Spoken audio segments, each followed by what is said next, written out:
Hai teman-teman semuanya, kembali lagi bersama saya Ravaldo Hunter. Welcome back. Dan di video kali ini saya akan membahas lagi tentang lidah buaya atau aloe vera. Nah, buat teman-teman yang belum tahu, saya banyak sekali membuat video atau konten tentang lidah buaya. Semuanya lengkap di playlist budidaya lidah buaya. Kalian abis video ini nih, kalian bisa cek card di atas atau saya masukkan ke kolom deskripsi di bawah. Tapi tontonnya habis video ini ya. Karena di video kali ini kita akan membahas tentang bagaimana caranya merawat lidah buaya indoor atau aloe vera di dalam ruangan. Ya, ini salah satu pertanyaan yang lagi lumayan saya banyak dapatkan juga nih, pertanyaan-pertanyaan di video-video saya di YouTube atau DM lewat Instagram gitu ya. Nah, karena kebetulan saya juga sudah lumayan quite some time gitu ya naruh lidah buaya indoor. Jadi saya di sini ingin membahas lebih spesifik gimana sih caranya merawat lidah buaya, karena pertanyaan-pertanyaan ini yang merawat lidah buaya secara indoor itu katanya banyak yang melayu, kemudian kok jadi agak merah gitu ya. Nanti kita akan bahas dan jawab di video kali ini. Nah, kalau kalian suka dengan video ini jangan lupa like dan komentar di bawah dan juga subscribe tentunya. Oke, kita langsung saja membahas 4 hal yang penting tentang merawat lidah buaya di indoor.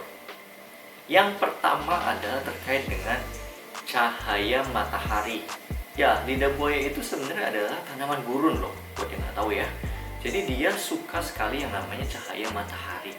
Oleh karena itu, ketika kalian menaruh lidah buayanya di indoor, usahakan sekali tetap mendapatkan sinar matahari yang secara langsung, kalau bisa ya secara langsung.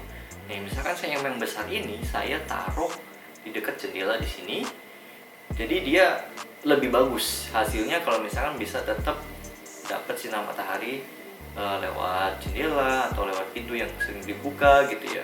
Tapi walaupun tidak sebagus dengan yang ada di luar ruangan atau di outdoor gitu.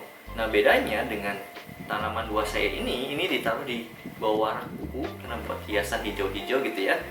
Nah, ini agak beda gitu dengan yang dapat sinar matahari langsung. Perbedaannya adalah yang ditaruh di rak buku ini, dia bagian tengah-tengah kuncup-kuncup yang baru muncul itu agak putih-putih, jadi kurang hijaunya itu kurang vivid gitu ya. Itu pertandanya adalah kurang mendapatkan asupan sinar matahari, karena dia makannya salah satu nutrisinya adalah melalui sinar matahari, menggunakan klorofil berubah jadi nutrisi. Nah, nutrisi itu disimpan di pelepah daunnya dia sendiri. Nah, pelepah daunnya ini, lidah buaya adalah tanaman sukulen, artinya dia menyimpan airnya itu di pelepah daunnya. Itu kalau misalkan kita dapat mataharinya banyak, itu akan lebih kokoh gitu ya. Ini lebih kokoh.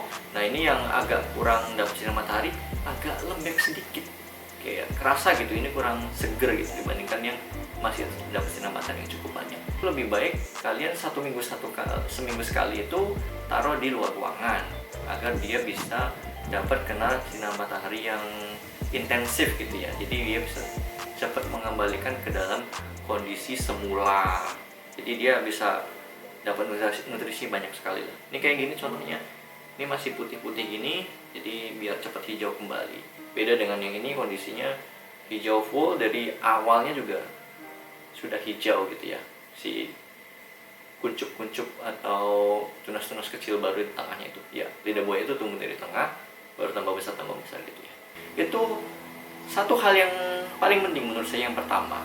Kemudian di hal yang penting kedua adalah, nggak kalah pentingnya, itu kaitannya dengan penyiraman atau watering gitu ya. Jadi seringkali teman-teman yang merawat lidah buaya di indoor itu overwatering atau kebanyakan ngasih air.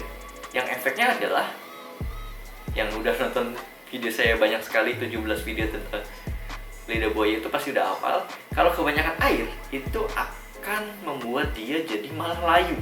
Kebalik loh ya, kebanyakan air jadi layu, kemudian dia akan retensi air, kemudian dia akan, ini kan tegak ya, akan begini, layu, terus kemudian mulai merah, proses selanjutnya adalah busuk dan mati. Jadi hati-hati banget, jangan kebanyakan ngasih air. Untuk yang di outdoor aja itu lidah buaya butuh airnya cuman 1 minggu itu 1 atau 2 kali dalam 1 minggu penyiramannya. Itu pun nggak banyak-banyak banget gitu ya. Itu yang outdoor. Artinya adalah yang indoor itu di dalam ruangan cukup maksimal seminggu sekali lah ya. Maksimal seminggu sekali atau mungkin bahkan seminggu 2 kali tergantung kondisi ruangan kalian nih. Kalau misalnya ruangan kalian kalau di kantor atau di rumah gitu yang ber-AC terus, mungkin jadi ini dalamnya juga lembab gitu ya. Jadi itu bisa bahkan sampai 2 minggu sekali. Patokannya gampang. Jadi bukan waktu sih, saya lebih melihatnya kondisi tanah bagian atasnya. Kalau misalnya kalian sudah lihat nih ya, nih yang ini sudah agak terlihat kering gitu. Nah kalau kalian masukkan knuckle kalian, jari kalian sampai yang ke sini, yang kedua ini kalau tusuk, kalau tidak ada air, kemungkinan itu sudah mulai dry out atau memang itu bagus artinya sudah mulai kering gitu tanahnya, baru bisa kalian siram. Kalau misalkan contohnya yang ini masih musi banget, jadi masih lembab dan basah gitu ya, pas ditusuk dan dilihat juga ya basah gitu, lembab, itu belum butuh disiram. Jadi ya gitu, untuk penyiramannya ya 1 kali lah, itu udah cukup bagus sekali gitu ya dalam 1 minggu. Atau ya dilihat lagi kondisi tanah bagian atasnya, karena memang untuk pengairan atau penyiraman lidah buaya itu butuhnya disiram ketika memang tanahnya itu sudah dry out gitu ya, udah kering gitu, baru mulai bisa kita siram lagi. Beda dengan tanaman-tanaman yang lainnya. Ini tanaman gurun loh, jangan sembarangan sih. Oke, itu hal penting yang kedua. Kemudian hal penting yang ketiga adalah kaitannya dengan campuran tanah. Lagi-lagi yang sudah pernah lihat video saya pasti udah hafal. Campuran tanahnya saya pakai biasanya pasir berbanding tanah subur, kemudian berbanding dengan pupuk kandang, pupuk apalagi ya, pupuk organik, kandang juga organik gitu ya, pupuk kompos dan lain sebagainya. Yang bentuknya solid ya, yang solid. Kalau POC itu beda lagi, nanti kita bisa bahas di lain kesempatan. Nah, kalau yang solid itu bandingnya adalah pasirnya sekarang saya pakai 2 tanah banding 1, banding itunya pupuknya 1. Jadi kalau untuk yang di dalam ruangan itu saya lebih perbanyak rasio tanah sama dengan pupuknya gitu ya, biar lebih lama lembabnya gitu. Kalau misalkan untuk yang di luar ruangan itu saya banyakkan pakai yang agak banyak lebih pasirnya gitu ya. Nah ini kalau saya angkat, ini kan cukup besar ya, ukuran berapa sih ini, 35 ya kalau salah, cukup besar, tapi ini enteng banget loh. Artinya adalah kalau misalkan kalian potnya kecil atau sedang seperti ini, terus angkat berat, itu bisa jadi memang tanahnya padat gitu, atau tanah yang jenis yang berat gitu. Ini campuran tanahnya juga kayak gampang terurai gitu, jadi biar akarnya juga cepet spreadnya. Kalau kalian lihat video-video di luar yang budidaya di gurun gitu ya, itu bener-bener dia nanamnya itu tanahnya kering banget loh. Jadi memang dia bagus dengan tanah yang kondisinya gampang terurai gitu. Jadi biar ketika kita siram itu cepet dry out, cepet keringnya.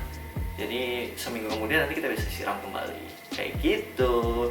Tapi lagi-lagi penyiraman ini tergantung kondisi ya, di dalam indoor kalian seperti apa. Sama dengan outdoor juga, setiap daerah, setiap wilayah itu ada yang curah hujannya tinggi, ada yang panas banget, ada yang daerah pegunungan, ada pantai, itu bisa beda-beda semuanya.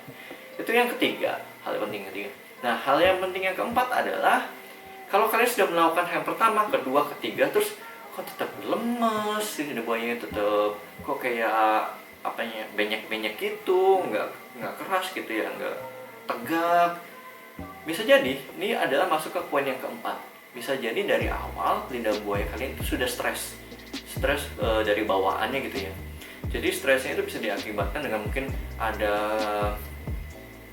pas waktu kita beli atau memindahkan dari indukannya itu akarnya udah kurang bagus gitu ya, akarnya sudah mungkin ada penyakitnya, atau akarnya juga sudah ada yang busuk. Jadi pokoknya kondisinya stres, jadi pas dipindahkan juga mungkin langsung dibanyakin air dan lain sebagainya, jadi stres banget tanamannya. Ya tanaman juga bisa stres loh.